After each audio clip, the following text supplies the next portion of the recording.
Heavenly Father, as we stand here just moments away from becoming husband and wife, our hearts are overflowing with gratitude. Thank you for the journey that brought us here, for every moment, every challenge, and every joy that has shaped our love.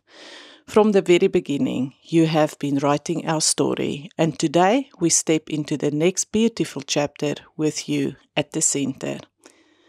Lord, in the quiet moment, we ask for your peace to settle over us. Calm our nerves, steady our hearts, and remind us of the incredible gift we are about to receive in each other.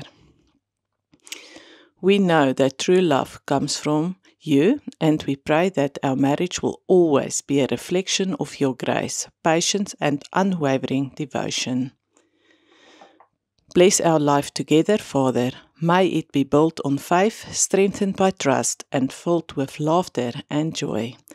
Help us to cherish the simple moments, from long chats on the deck to adventures in nature, always finding home in each other's arms.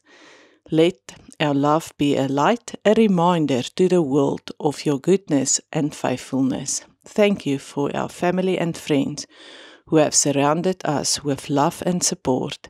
As they witness our vows today, may they see not just our love for each other, but your love shining through us. And now, as we prepare to take this step, we surrender this day and our future into your hands. Go before us, Lord, walk beside us, guide us through every season of life, always drawing us closer together and closer to you. In Jesus' name we pray. Amen.